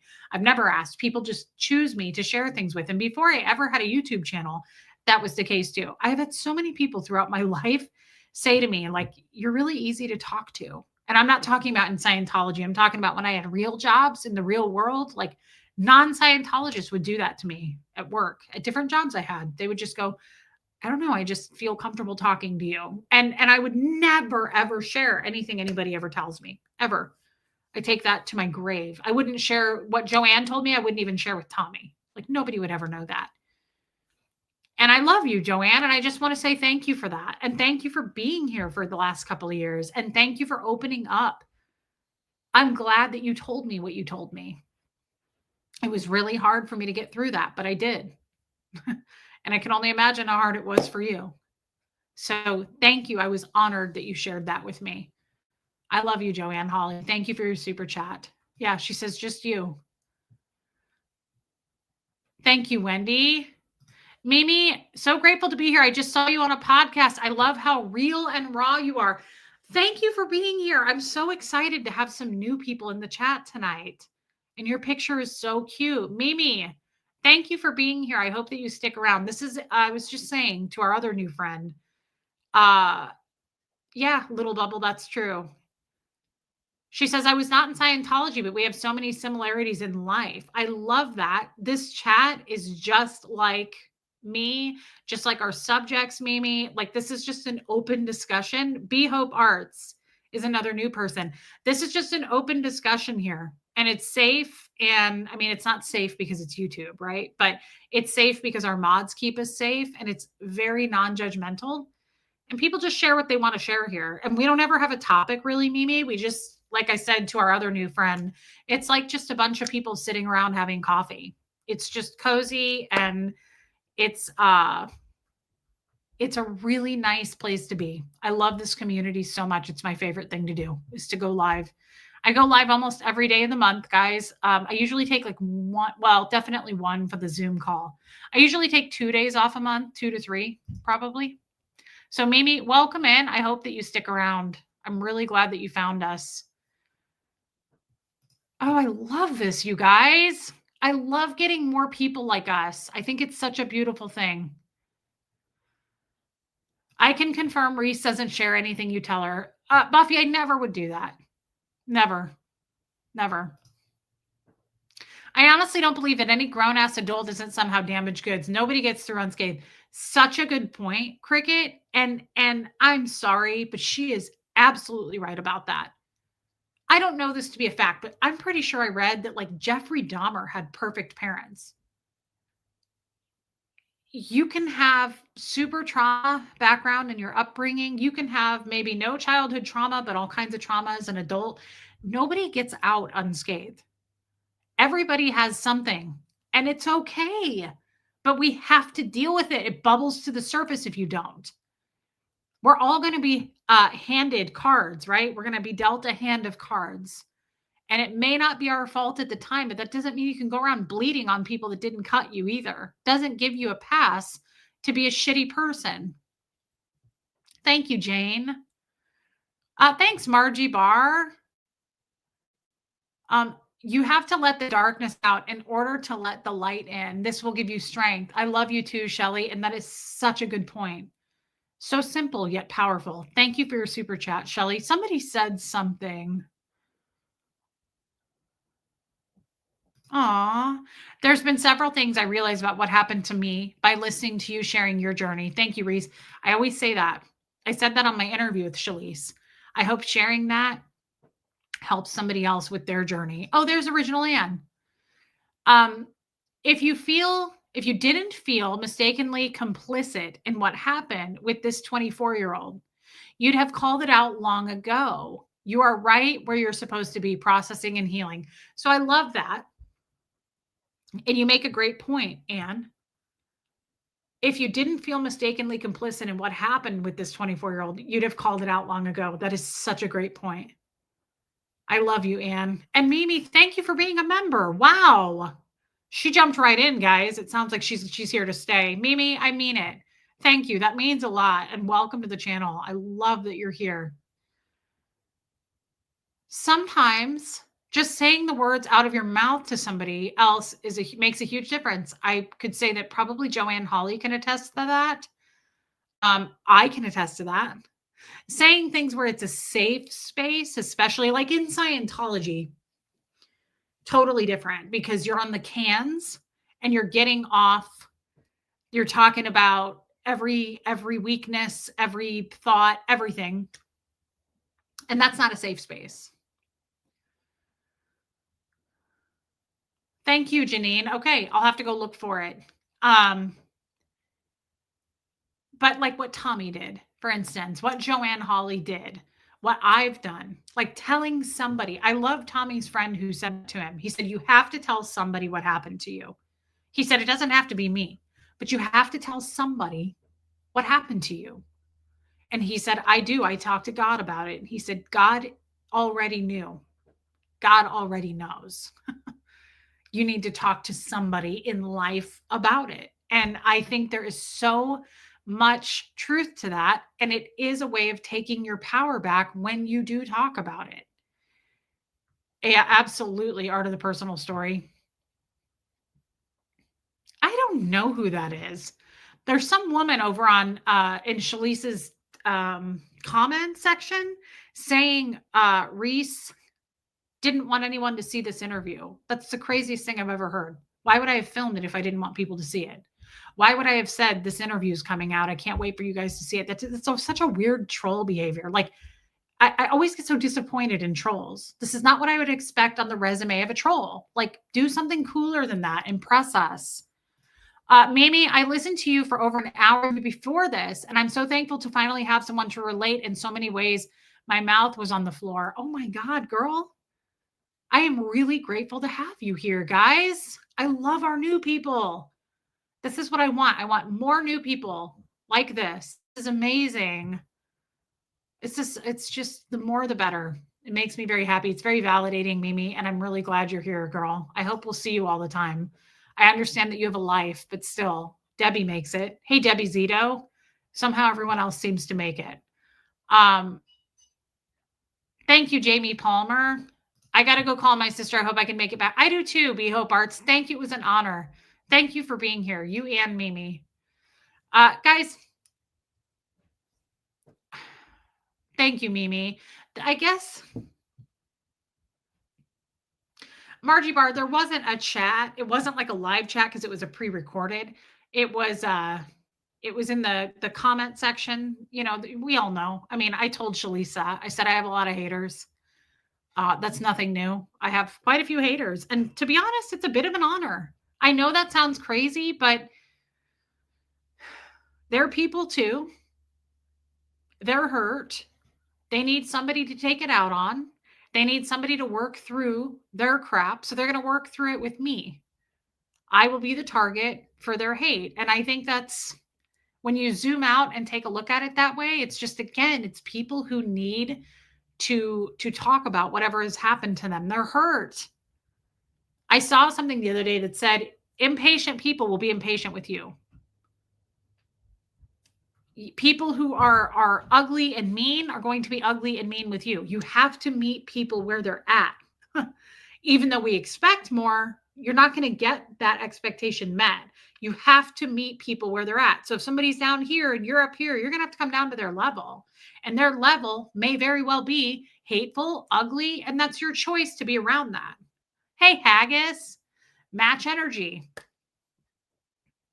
You can't expect, I make such a mistake of that, being like, that's not what I would do. You're right. But you're not in that horrible place anymore. You're healing. You're out in the light, talking about your trauma and healing. And that triggers people. My face pisses people off. Like, it's okay. They're just meanies. They're bullies. And if you give them power, they're just trying to instill fear. And if you let them, then they get bigger. But we don't over here. I don't bow down to trolls, guys. I grew up in Scientology. Like, you're gonna have to do better than that. And they're people too. They're just hurt. That's where I saw you, not the second part. Can't wait to watch it. Not because of your trauma, but your story. You have come so far. Mimi, thank you. I wonder when she'll put that out. Yeah, Sophia. Thank you for putting up the links, mods. The devil will try to get you down, and it is a choice. Joel Sachs, go to bed though, because you've been getting really good sleep, you said in our Facebook group. So why don't you get some little nappy in? Love you, Art of the Personal Story. Thank you for being here. Hey, Eric. Hey, Gina. This is a good point too. She makes a good point. Debbie A. Who hates on victims? I have to be honest, it is sick. This is another thing where I make room for them, or I make excuses, or I protect them. Oh, okay, Debbie or Renee, thank you. So Tommy shared a little bit of his abuse story over on our other channel. You guys, most of you know this. I couldn't believe it. My jaw fell on the floor when he did. I couldn't believe it. I absolutely couldn't believe it that he said it. I was live with him and I was checked out. I was listening to what he was saying, but I think I was thinking about what was in my cart on Sephora or something. I think it was around Black Friday. And I was and I was trying to pay attention, but I was thinking about that House Labs highlighter that I wanted. And it was 30% off. And I was yeah.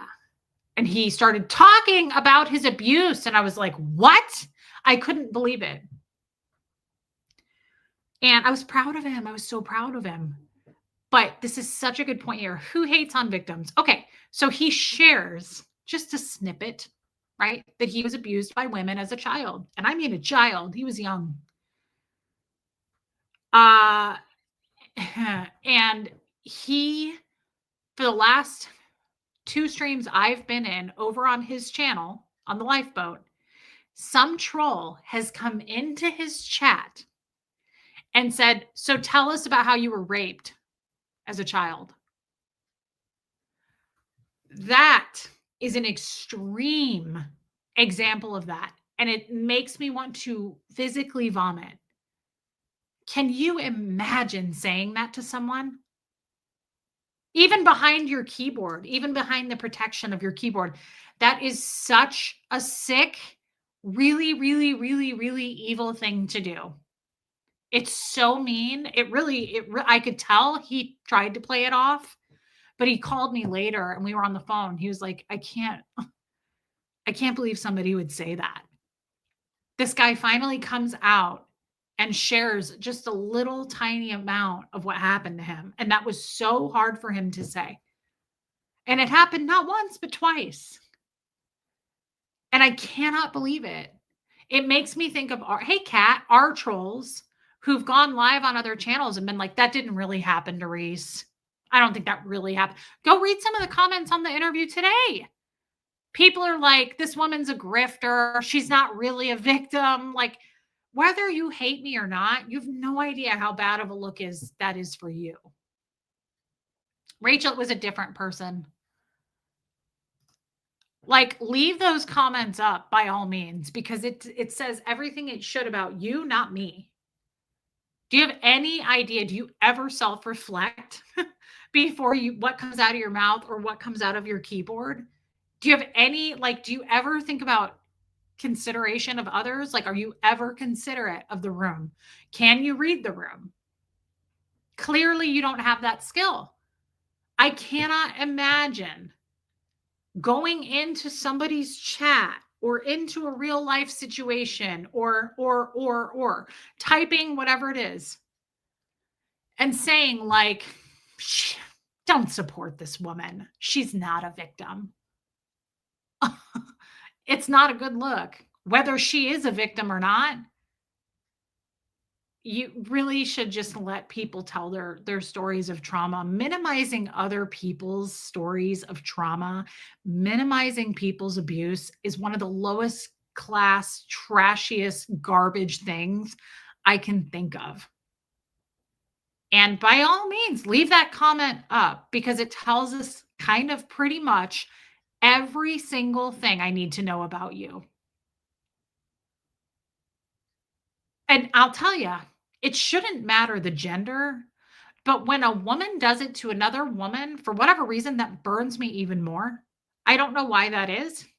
I think because I just really, really, really am an advocate for women and I believe in supporting women. I believe in when women start to do well, or like I've said this, when they're self-made, when they um accomplish. I was trying to come up with the word. When they have some sort of an accomplishment. Hey, DNV, I get more excited for women than I do men. I just do. I love it when women experience growth or they're doing well. I also love women who aren't doing well and trying to help them the best I can. But I'm a big believer in being an advocate for women and lifting them up in whatever capacity that means.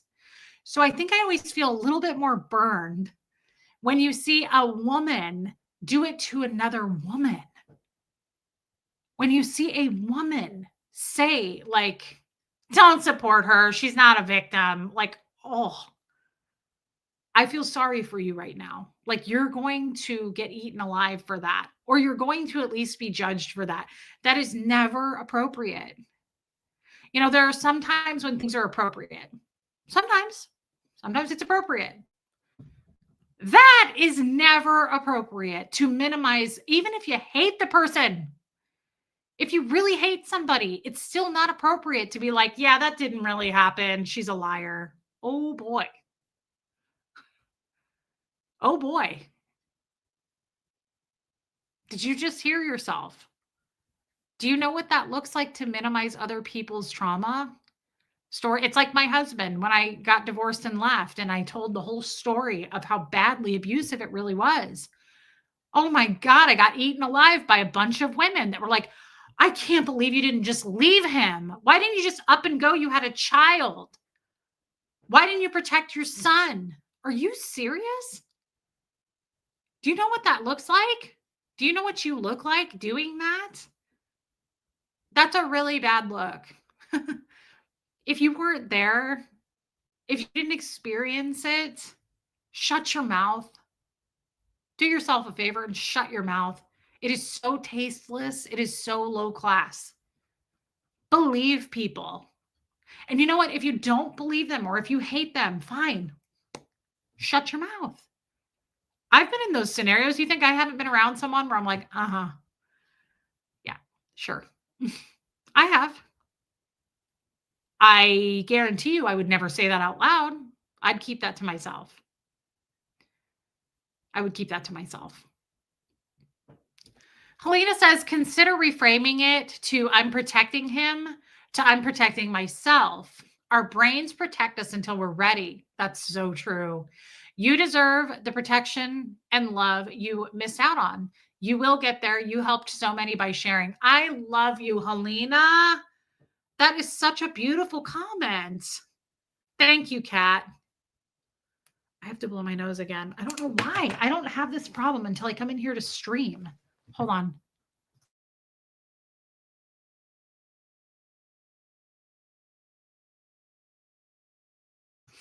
It's weird. I don't know. Helena, that was beautiful. And thank you. Thank you for your super chat. Thank you for being my friend. And thank you for being an advocate for women, because she's another big one that is very, very supportive of women. We love you, Helena. I am really happy to have new friends tonight, Renee B. I love having new people here. Women should not tear each other down. They should help each other adjust their crowns. And if you don't, it's trash. It's garbage. Anyone's words, no matter what they are a reflection of themselves. God, that's such a good point. Mimi, I need to remind myself of that a lot. Yeah, Kat, it's just, Rachel says, men invalidate women all the time. I agree. Hey, Brock, we're always fighting to be seen as valuable. Sadly, I feel like that's true.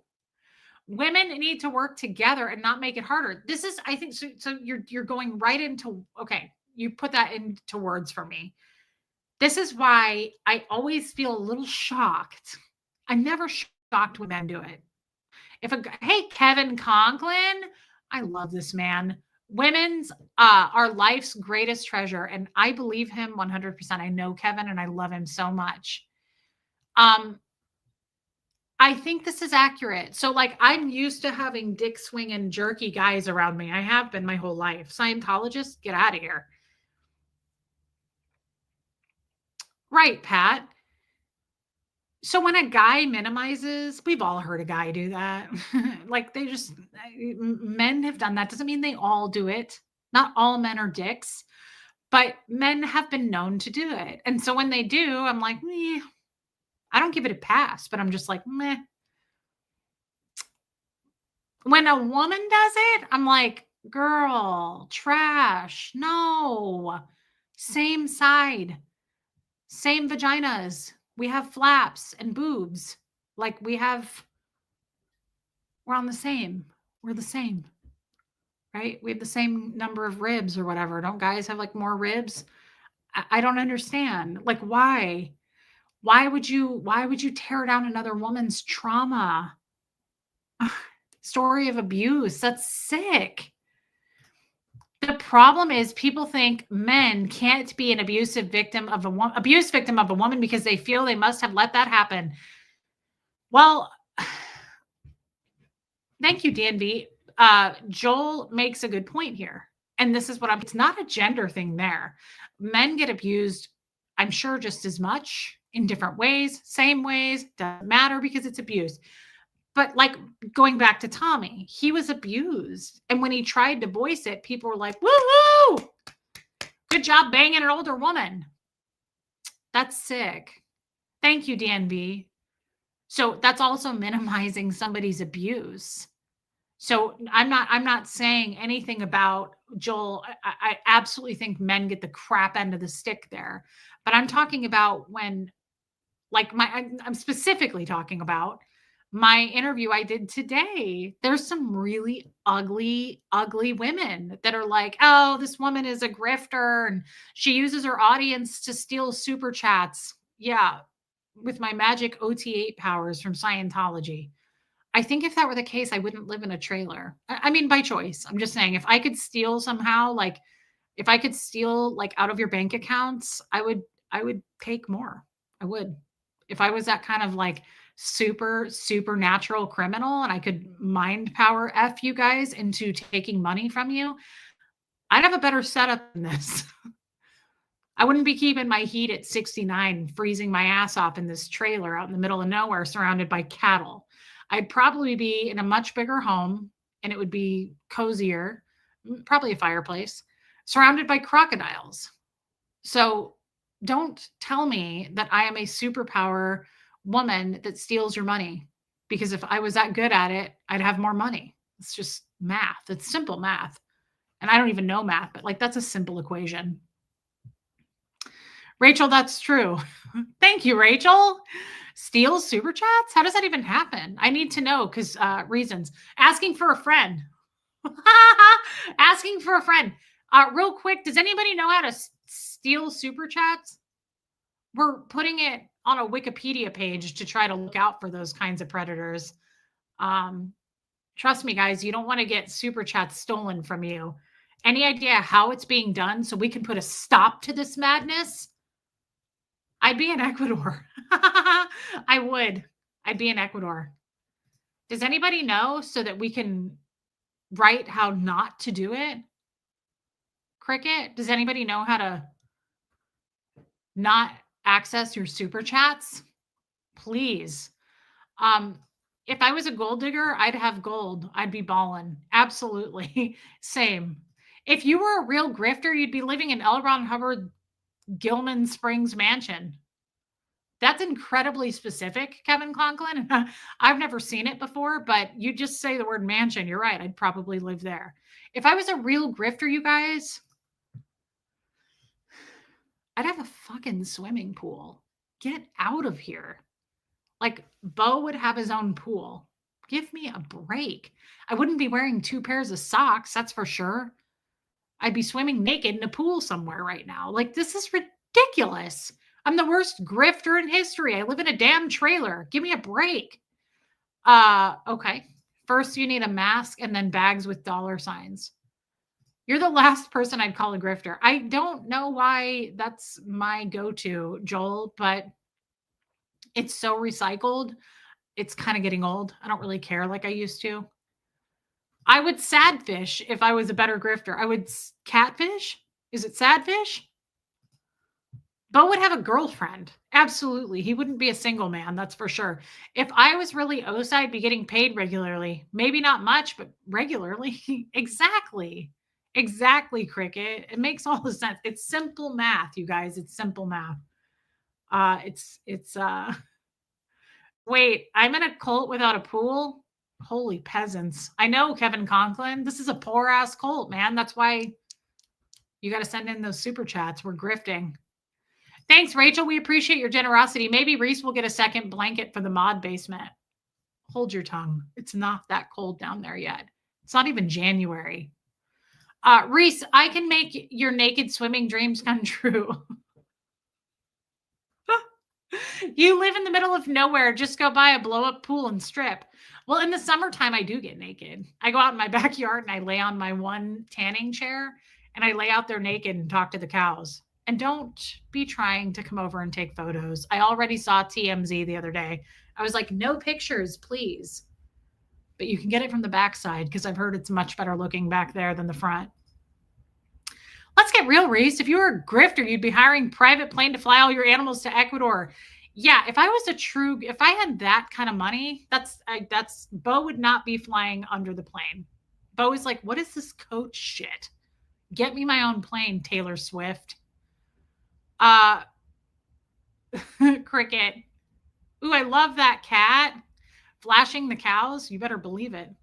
To turn your heat up a little bit. Thank you, Honey Lou. It just kicked on. We're warm. We're okay. It's just different. So in all seriousness, this is the craziest thing I've ever discovered living here. My heat bill in the winter here, because we're going into my second winter, is around $500 a month. That's absolutely insane. I had a 4,000 square foot home in Kansas City, and our heat bill didn't cost that. It's because it's a trailer, I'm told, by the landlord. So it's up off the ground. So it's not like on the ground. So it's freezing underneath us. It is insane. It is absolutely, I've never lived anywhere. I owned my own home. I lived in a really tiny house when I first bought my first house. And my heat bill, I want to say, was like $130 a month. Our 4,000 square foot house, it was like $350 a month. This is insane. The heat bill is insane here. But it makes total sense. It's because I'm up off the ground. So there's just air underneath us. There's air constantly flowing. I cannot wait for the trolls to be like, see, she's grifting. She just talked about her heat bill. No, but it is a real thing and it sucks. I like almost am to the point where I was like, I can't afford this. Like, I need to get to Ecuador sooner because I can't afford that. It's crazy. It's absolutely crazy. Thank you, Honey Lou. And I love you, babe. Deborah. Debbie Zito. Damn you, thief. Debbie, I'm filing charges. Well, who's filing charges? Do you file them against me because I just stole your money? Or do I file them against you for saying, damn you, thief? Will you email me and tell me about that, Debbie? Thank you for your super chat, though. Love you. For a warm pair of socks, Linda has bought me so many pairs of socks. Thank you, Linda. I actually wear the socks that you've purchased for me. I love you. Guys, I wasn't saying that for any other reason than it's insane. Don't move into a trailer. It's absolutely nuts. I'm just glad I don't live where Debbie lives in freaking Minnesota. Like, at least it's not that bad here, but it still sucks. And I love you, Linda. Thank you for the sock money. Is it not closed between the trailer and the ground? No. I mean, there's like I have a space heater. Lord, no, I'm never turning it on again. It jumped my bill up so high. Get better, Laz. Electric prices are ridiculous and going up. We all need to move to Salinas. Yes, Brock, I'm on my way, brother. Pack your shit. So it's not like you can see under my house. There's like metal around it, but it's super open. My cats go in and out of it all the time. Like, I'll go out and call my cats and they come walking out through it. I mean, it's drafty as shit, and it's not noticeable unless it's like in the 20s. Then it gets really cold. And so I've never experienced that in my life. I've never had a heating bill like that. I'm like, how is this happening? Hey, DS Kitty Diane. It sucks. And that's one of the reasons I'm a rug freak anyway. Angie Mo. Yeah, Debbie Zito's our girl. I have rugs everywhere and I have dog and cat beds everywhere in my house. Now they all sleep with me in my bed anyway, but I have, just to try to keep the floors warm, I have blankets and I have beds and I have, Meredith Lynn sent me my heating pad. So Gertie and I fight over that. I do have an electric blanket and so does Huxley. Guys, we're not suffering. It's okay. It's just still insane. Yeah, I don't walk around with it on. It just stays on my bed.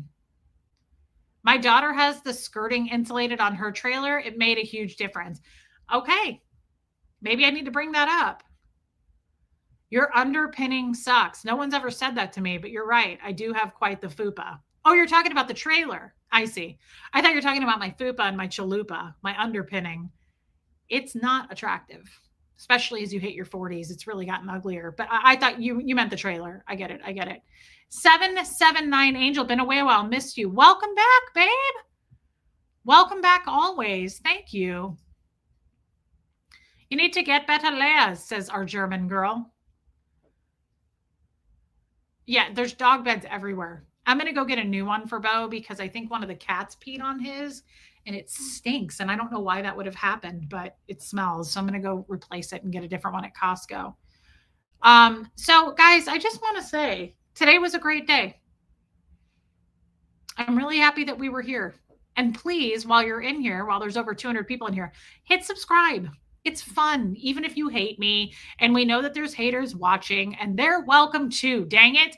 Hit subscribe. That's the price you pay. Sometimes YouTube unsubscribes you. So hit subscribe. And I love the new people. I hope we get more new people. What's your cleaning schedule with rugs and dog beds? The winter in Wisconsin sucks. Never. What do you mean? I can't clean a rug, girl. Most of my rugs are like 5x7 wool rugs. I vacuum the crap out of them. But as far as dog beds, I put blankets on all of them. I buy those baby blankets and I fill them with baby blankets and I clean those, I don't know, once every month, 4 to 6 weeks. I'd say I vacuum the most, having as many pets as we do. There's a ton of animal hair everywhere, so I vacuum a lot. But as far as rugs, I mean, I would have to get a rug professionally cleaned. I'm Rachel. I've never had a rug professionally cleaned. If a rug gets bad enough, there goes my hero. Watch her as she goes. Eric, there you go, brother. If if a rug gets bad enough, I just toss it. I throw it out. Like if I have an animal get rid, like Bo, one time I was so sad, but you know how big Bo is. He's huge. This happened in Kansas City. He liquid crapped all over one of my rugs. Nah, no, no, we'll just replace it. I'm not keeping that. Guys, just for the new people, we sing that song because I save all the local animals in my farmland area. I saved a chipmunk once from the cat that tried to kill it outside. I saved its life. And so every time I go outside now to walk to my car, all the neighborhood animals, the cattle, the squirrels, the snails, everything, they go, there goes my hero. Watch her as she goes. And then that particular little chipmunk that I saved, he hops out of the tree sometimes and he goes, someone saved my life tonight. And then he looks at the cat that tried to kill him and he goes, you nearly had me roped and tied. True story. How often do I vacuum? Multiple times a day? My house needs it every day. Oh, shit, no. I don't have that kind of time, girl. But because I'm a former Scientologist, we are trained to clean and white glove. And I have to be honest, it's Kevin Conklin. Sorry, I got distracted reading that. Because I'm an ex-Scientologist. So we are trained to vacuum and clean. So I happen to vacuuming is therapeutic for me, like really therapeutic. I love vacuuming. So I would say I vacuum 2 to 3 times a week. Yeah. I try not to do it. Like I feel bad because Gertie and Bo are terrified of the vacuum. So I don't want to overdo it. It's so satisfying, C-dubs. I love vacuuming. It's weird. It's kind of creepy. Honestly, now that I think about it, it's probably too much. Do the Whitney Houston song. So you apply the same theory to throwing out rugs as you do with your underwear. If I shit my pants, I throw out those underwear every time. Same with my sock. If I poop down into my sock, the sock's gone too. Yeah, I can't do it. I don't keep those things. If anything gets shit on it, it's pretty much gone. I don't want to put that in my laundry. All right, real quick.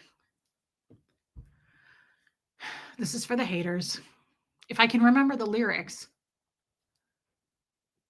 Bitch, I don't play. I'm petty and I'm known to throw shade.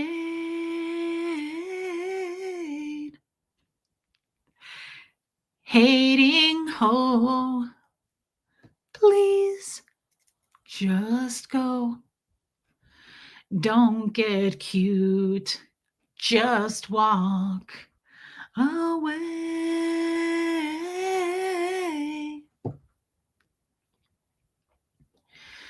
Girl,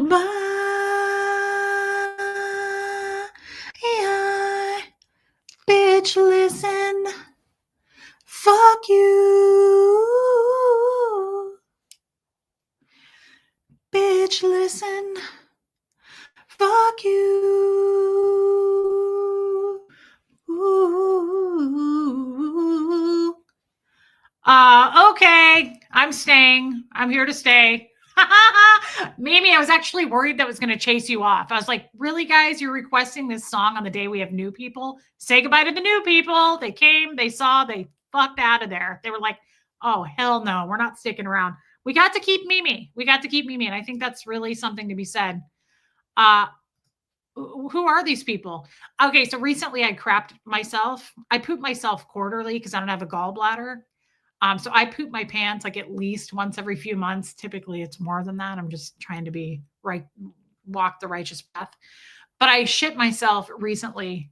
I love you, Kevin Conklin, and I pooped into my sock, and that was quite a task. But I shit down into my sock, and Linda bought me a new sock. And then Alicia super chatted the shit out of me and she got me new underwear and new socks. And when I shit my pants, which is pretty regular, and it usually happens out in public, not true though. Every once in a while, I'll just be like, uh-oh. Like I have no control anymore over the rectum. And it's a shame. And I don't know if it's you hit 40 or I don't know if it's you don't have a gallbladder thing because I've been doing it for so long. Like my first husband was like, you shit yourself more than anybody ever shits themselves. And I was like, how could anybody even know that? Talk about shaming. I was like, why don't you stay on your side of the fence, dude? Be careful when you sneeze. Brock, last time Tommy was here, I sneezed and I was in my bedroom standing there and it happened. And I tried to play it cool and he looked at me from like 5 feet away. I'm kidding you not. Tommy looked at me and he went, you just shit yourself, didn't you? And I was like, I'm tired of it. I was like, I buy expensive underwear. These are $7 a pair. He did though. It was straight face. He was like, you just shit yourself, didn't you? I was like, only God will judge me. Fuck off out of here. I was like, excuse me, though, I need to get to the bidet. I was like, can you throw these out in the outside trash, please, again this week? It happens if I eat Alfredo sauce, that's for sure, but it's worth it. Uh-oh, he's here. Do you remember that, babe, when I was standing in the bedroom with you and I sneezed and then I laughed and you were like, you shit yourself, didn't you? I was like, damn it. Happened again. It happens all the time. Now that's love. And it absolutely is. Somebody asked when we're doing our next show on our channel. Today's Monday, probably Wednesday. We usually try to hit it like Wednesday and Saturday. I don't mean sex. That would be a lot more often. He tries to hit it more often than that when we're together. But on a show, I would say twice a week, babe. You agree? Not our sex life. I'm talking about streaming. $7. Oh, no. No. You buy $14 underwear?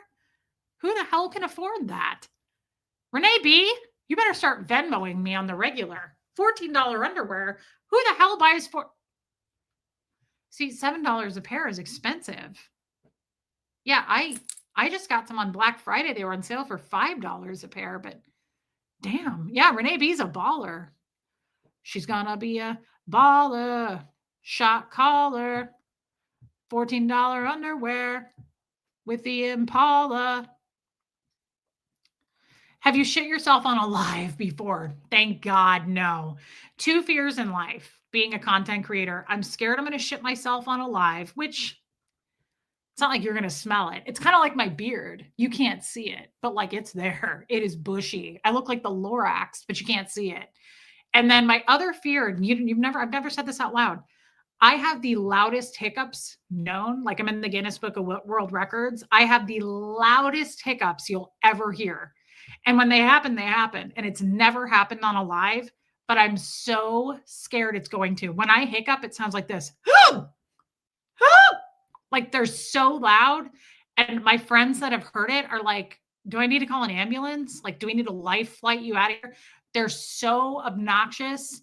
They're dramatic as shit. Like I shoot backwards. Huxley's always like, whoa, mom, whoa. I can't help it. I'm scared it's going to happen. Yep. Yeah. Kevin Conklin, it's a thing. And it's okay. It's safe to talk about here if you shit your pants. Do you know how many people since I started this channel?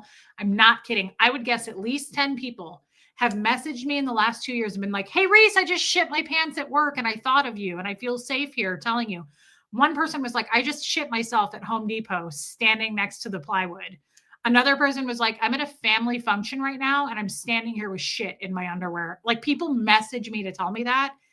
I think that is so magical that you think of me, no matter where you are in the world, enough to reach out and tell me. I'm like, I want to cry every time it happens. I'm like, let me send you $5 for a new pair of undies, just like Linda did for me and Alicia. Like, pay it forward. Poop it forward. I like that. We'll end with that, everybody. No, my sneezes are quiet, but not my hiccups. They are so freaking loud. It's really embarrassing. It's awful. And they're so dramatic.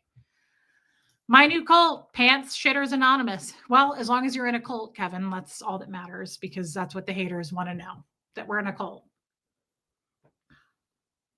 On that note, everybody, I'll be back tomorrow. Renee's comment, what about it? Where is she? I was listening to a live the other day while vomiting. That's commitment, Reese. Renee, I love you.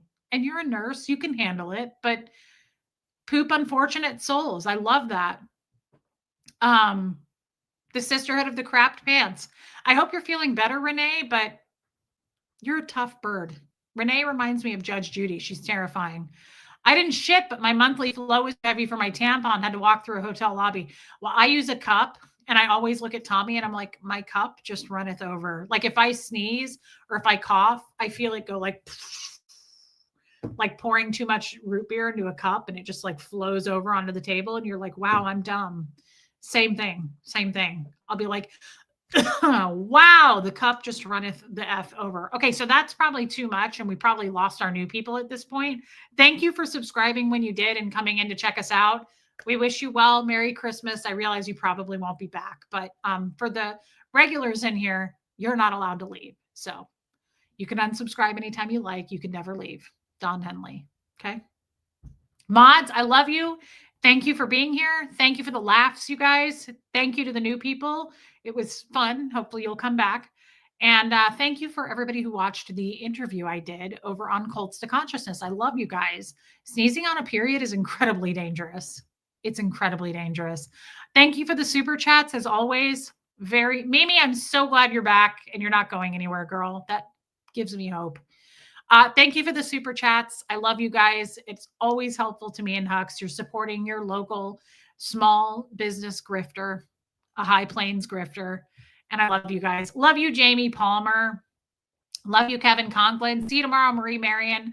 I will see everybody tomorrow. I'll be back around, what is tomorrow? Tuesday? Same time, around 4-ish, 4:30 my time, which is Central. I'll be back.